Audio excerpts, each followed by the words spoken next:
ഈ അടുത്തിടെ പ്രതിഭയുടെ പ്രതിഭ MLA മകനെ കഞ്ചാവ് കേസിൽ എക്സൈസ് അറസ്റ്റ് ചെയ്തിരുന്നു.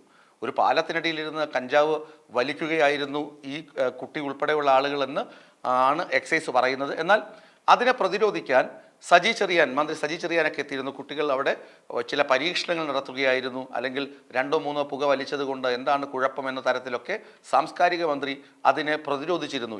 എക്സൈസുകാരുടെ നടപടിയെ ചോദ്യം ചെയ്തിരുന്നു. എന്നിട്ട് എക്സൈസ് ഡെപ്യൂട്ടി കമ്മീഷണറെ മലപ്പുറത്തേക്ക് സ്ഥലം മാറ്റുകയും ചെയ്തു പാർട്ടി CPM. ഇത് പാർട്ടി തലത്തിൽ പ്രതിഭയെ സപ്പോർട്ട് ചെയ്യുന്നത്. എന്നാൽ പ്രതിഭയ്ക്ക് പിന്തുണയുമായി ശോഭാ സുരേന്ദ്രൻ രംഗത്ത് വരുമ്പോൾ അവിടെ എന്തോ ഒരു രാഷ്ട്രീയ മാനദണ്ഡം കൂടി ഉണ്ട്. ശോഭാ സുരേന്ദ്രൻ പറയുന്നത് പ്രതിഭ ഒരു അമ്മയാണ്, തനിക്കും 2 കുട്ടികളുണ്ട്, ഞങ്ങൾ പൊതുപ്രവർത്തകരാണ്, ഞങ്ങൾക്ക് എപ്പോഴും മക്കളുടെ പുറകെ കമ്പെടുത്തുകൊണ്ട് ഓടാൻ പറ്റില്ല, മക്കൾ എന്ത് ചെയ്താലും അതിന് അമ്മയുടെ തലയിൽ കെട്ടിവെക്കേണ്ട ആവശ്യമില്ല എന്നാണ് ശോഭാ സുരേന്ദ്രൻ പ്രതിഭയെ പുകഴ്ത്തുന്നത്. നമുക്കറിയാം, ആലപ്പുഴ ജില്ലയിൽ ശോഭാ സുരേന്ദ്രന് ഉള്ള വേരുകൾ പ്രത്യേകിച്ച് CPMന്റെ ആധിപത്യമുള്ള പല പഞ്ചായത്തുകളിലും BJPക്കാണ് കഴിഞ്ഞ ലോക്സഭാ തെരഞ്ഞെടുപ്പിൽ വോട്ടാധിപത്യം കൂടിയിരുന്നത്.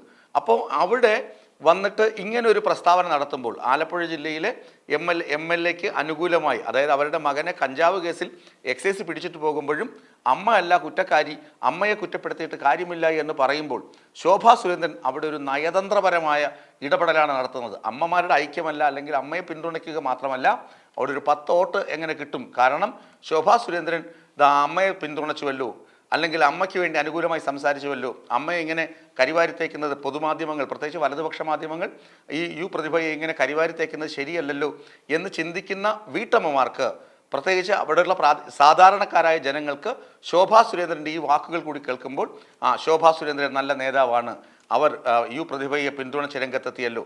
അതേ അവസരം തന്നെ ശോഭാ സുരേന്ദ്രൻ സജി ചെറിയാനെ നല്ലൊരു കൊട്ടുകൊട്ടുന്നുമുണ്ട്.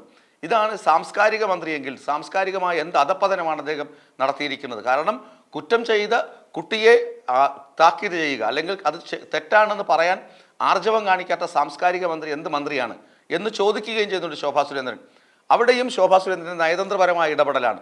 കാരണം സാംസ്കാരിക മന്ത്രി പ്രതിഭയെ പിന്തുണച്ചത് രാഷ്ട്രീയപരമായാണെങ്കിൽ ശോഭാ സുരേന്ദ്രൻ അവിടെ ആ കുട്ടി ചെയ്ത തെറ്റിനെ തെറ്റായി തന്നെ കാണുകയും കുട്ടി നിയമ നടപടി നേരിടണം എന്ന് ഉറപ്പിച്ച് പറയുകയും ഒപ്പം പ്രതിഭ എന്ന അമ്മ നിരപരാധിയാണ്, അമ്മയെ ഇതിനകത്ത് വലിച്ചഴക്കേണ്ട ആവശ്യമില്ലെന്ന് പറയുകയുമാണ് ചെയ്യുന്നത്. അവിടെ സജി ചെറിയാൻ കാണിക്കാതെ പോയ പക്വത ശോഭാ സുരേന്ദ്രൻ കാണിക്കുന്നുണ്ട്. ഇത് അവിടെ വോട്ടായി മാറും എന്ന കാര്യത്തിൽ യാതൊരു തർക്കവുമില്ല. കാരണം ഞാൻ നേരത്തെ സൂചിപ്പിച്ചല്ലോ, പ്രതിഭയെ ഇങ്ങനെ കരിവാരി തേക്കേണ്ട ആവശ്യമുണ്ടോ? മകൻ ചെയ്തതിന് എന്തിനാണ് അമ്മയുടെ മെക്കിട്ട് കയറുന്നത്? അമ്മ MLA ആണ്, പൊതുപ്രവർത്തകയാണ്, ധാരാളം രാഷ്ട്രീയ കാര്യങ്ങൾ ചെയ്യാനുണ്ട്, പൊതുപ്രവർത്തനം രംഗത്ത് ഒരുപാട് സജീവമായി നിൽക്കുന്ന ആളാണ് പ്രതിഭ. അവരുടെ മകൻ ഒരു തെറ്റ് ചെയ്താൽ അവരെന്തിനാണ് കരിവാക്കണം എന്ന് ചോദിക്കുന്ന വീട്ടമ്മമാർ ധാരാളമുണ്ട് ഈ ആലപ്പുഴയിൽ. അപ്പോൾ ആ ആലപ്പുഴയിലെ വീട്ടമ്മമാരെ സ്വാധീനിക്കാൻ ശോഭാ സുരേന്ദ്രൻ്റെ ഈ ഒരു നയതന്ത്രപരമായ ഇടപെടൽ വഴിയൊരുക്കി കൊടുക്കും എന്ന കാര്യത്തിൽ യാതൊരു തർക്കവുമില്ല. അങ്ങനെ ഒക്കെയാണ് BJP, അതായത് ക്രമേണ ആലപ്പുഴയുടെ ഹൃദയത്തിൽ ശോഭാ സുരേന്ദ്രൻ ഇരിപ്പിടം ഉറപ്പിക്കുന്നത്. ഇങ്ങനെയൊക്കെയാണ് വളരെ കൃത്യമായ പ്ലാനിങ്ങോടുകൂടി ഓരോ വിഷയത്തിലും എണ്ണം പറഞ്ഞ് കൃത്യമായ നയതന്ത്രപരമായ കാര്യങ്ങൾ മാത്രം സംസാരിച്ച് അച്ചടക്കത്തോടുകൂടി രാഷ്ട്രീയം സംസാരിച്ച് വരുമ്പോൾ ശോഭാ സുരേന്ദ്രൻ എന്ന നേതാവ് ഒരു പക്ഷേയെങ്കിൽ ഈ പാർട്ടിയുടെ പുനഃസംഘടന നടന്നുകൊണ്ടിരിക്കുകയാണ്, പാർട്ടിയുടെ തലപ്പത്ത് അധ്യക്ഷ സ്ഥാനത്ത് എത്തിയാൽ പോലും അതിശയിക്കാനൊന്നുമില്ല. കാരണം അത്രയും ക്വാളിറ്റിയുള്ള നേതാവാണെന്ന് അവർ ഓരോ ദിവസവും തെളിയിച്ചു കൊണ്ടിരിക്കുകയാണ്. 100 പേർക്ക് ലിങ്ക് ഫോർവേഡ് ചെയ്താ 90% ഓഫറിൽ സ്മാർട്ട് ഫോൺ കിട്ടും. അങ്ങനെ കിട്ടിയതാ പെട്ടി. നിനക്ക് ഞാനൊരു ലിങ്ക് അയക്കാം, ഇനി അവിടെ നിന്ന് മേടിച്ചാൽ മതി. oxygendigitalshop.com. ഓക്സിജന്റെ ഓൺലൈനിൽ നിന്നായാലും ഷോറൂമിൽ നിന്നായാലും ജെന്യുവൻ പ്രോഡക്ട്സ് മാത്രം. പിന്നെ സർവീസിന് ഓക്സിജൻ കെയർ കൂടെ ഉണ്ടാവും. Oxygen, the digital expert.